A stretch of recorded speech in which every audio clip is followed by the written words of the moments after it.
araw everyone, magandang gabi atin dito sa Montreal at magandang umaga dyan sa Pilipinas. At ito susunduin namin na aming anak sa kanyang trabaho dahil strike ang train dito sa Montreal at saka mga bus.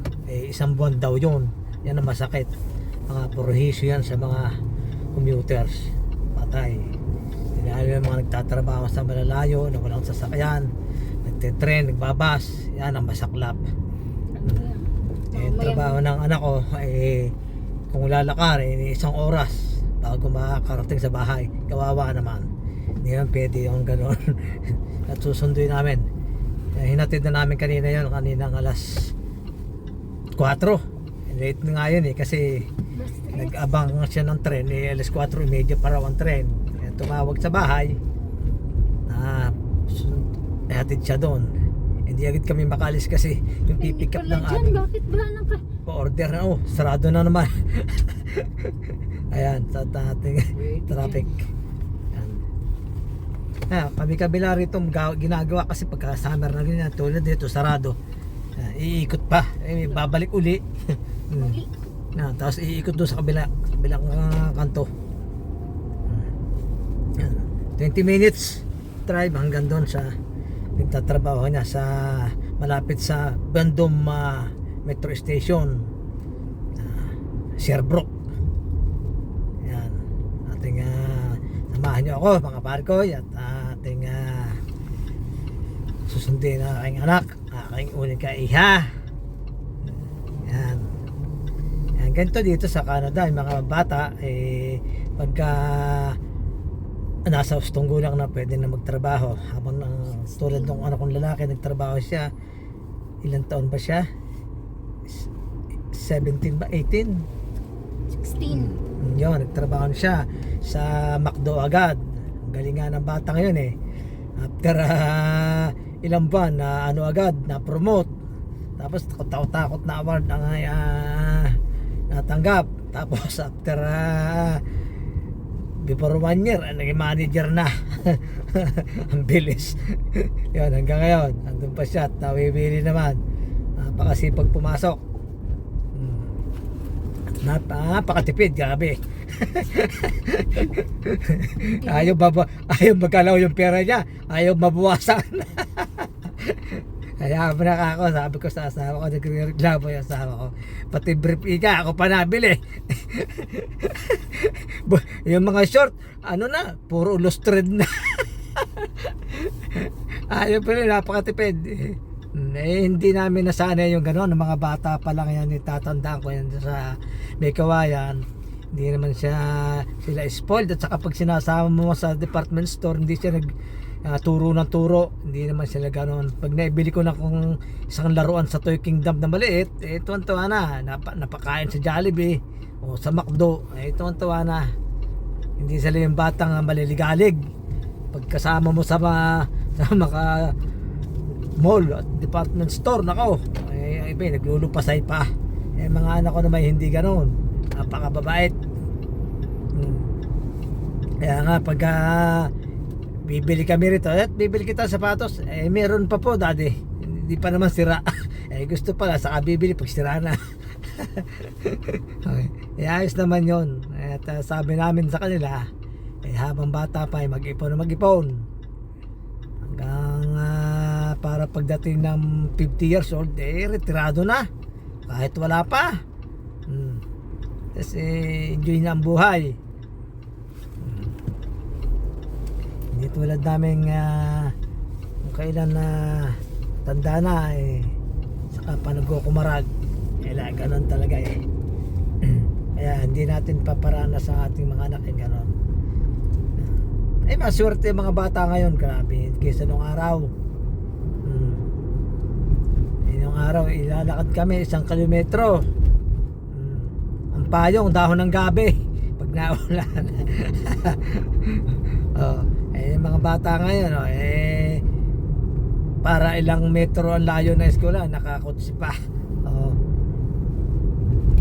Mga henerasyon na Gen Z ang tawag nila ngayon yan. Eh kami, hinaresyon na kami yung Mr. Bean eh. Ayan. At malayo pa rin tayo. Dito pa lang tayo sa Long Victoria. At napakalamig na. Talaga namang nanunot ang lamig sa buto. Ewan ko kung ano na ngayon. Kanina kasi positive 7 eh. 4 degrees. Maya maya siguro tataas pa yan. Hindi pa na-change yung time ng... At nag-atras na ang aming oras ngayon. Yung backward na. Ganito rito eh. Babago yung oras. Sa isang taon uli ang palit ng oras. At na maaga pa ay dumidilim na dito pagka ganito. Alas 4 madilim na. Tapos alas 6 na madilim pa rin. Baligtad na.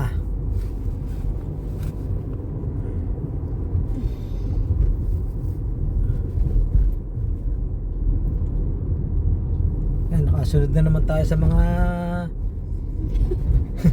ay marami pala yan. Puro mababagal.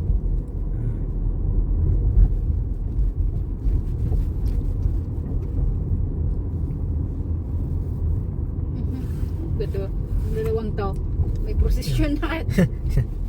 Ay, may hirap talaga rito pagka yung walang trend kasi nung bago ako dito sa downtown din ako nagtrabaho sa restaurant, kaya pagka panggabi ako minsan alauna natatapos. Nako, alas 12 na, di gahol na talagang ratrata na. Buti nila malapit sa metro at na ilang 3 minutes walk lang takbo, habol mong huling tren. Pero minsan talagang naiwanan ako dahil alauna medyo na ako natapos. Ang bus naman 24 oras. Naglakad pa ako doon sa sa bus. Kaso pagdating doon sa malapit sa bahay, malayo lalakarin. 20 minutes walk pa uwi. Masakit pagka winter. Lalakad ka na. Madaling araw yayak-yakin mo ang mga snow.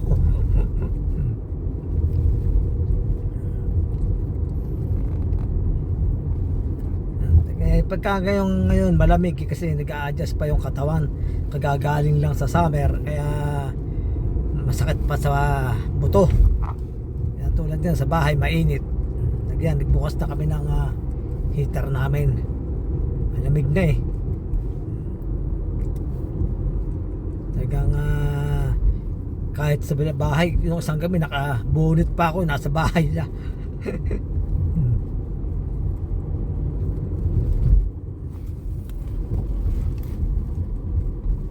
Lamig na naman. Mas mahaba ang taglamig namin dito. Kaya simula ngayon November hanggang neta April,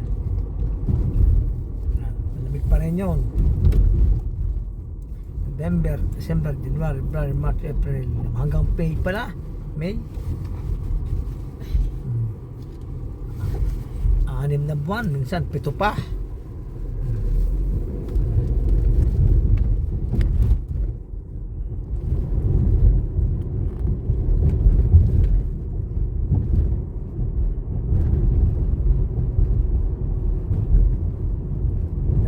Traffic dito pagdating dito sa lugar na to, ng mga parada rin mga patsakayan dyan sa tabi, mga nag-uwi yan ng mga yan Para sa bukas. Hindi naman katulad yan sa Pilipinas, kahit nga gabi ni traffic pa. Pero yung traffic naman dito hindi naman katulad yan. Talaga namang kahit saan sumuot. Lalo dyan sa may Kawayan, ay nako, marami yung traffic dyan. Nakikita ko hanggang ngayon sa mga nag-upload sa Facebook talaga doon sa Malhakan hanggang papuntang Iba, ay hindi nagbabago. Umalis ako 2016, ganyan na hanggang ngayon, ganyan pa rin, walang pagbabago. Anong ginagawa din ng mayor ng May Kawayan? Shout out sa inyo. Okay, nagpapayaman lang sa pwesto ha. Yeah. Talagang ayan na. Lapit-lapit na tayo.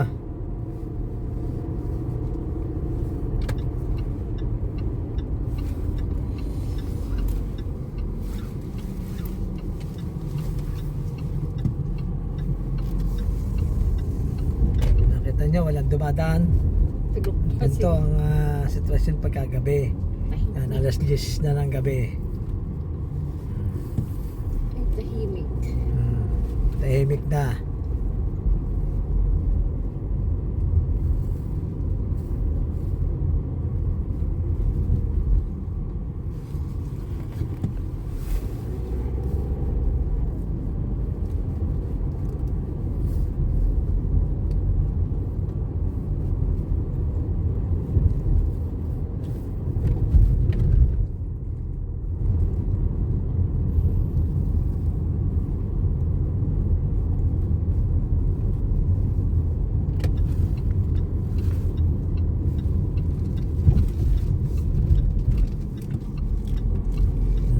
Malapit na tayo.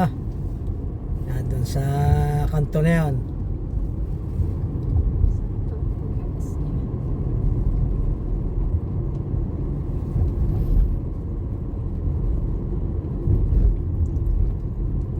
Dapat pala magpagas ako Sherbrooke. Weekend. Magkatabi ang KFC. KFC dito, yan, PFK dito.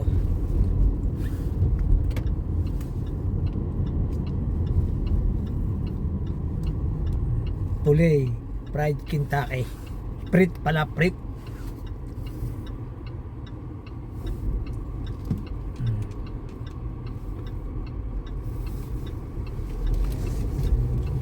Yan.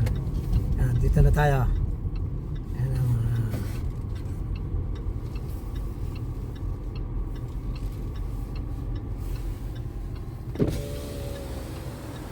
yan. Nagtatrabaho yung aking unika iha. Yan sa pizzeria bro. Yan. Wala ng tao. Nasa loob siguro yun. Nasa kitchen.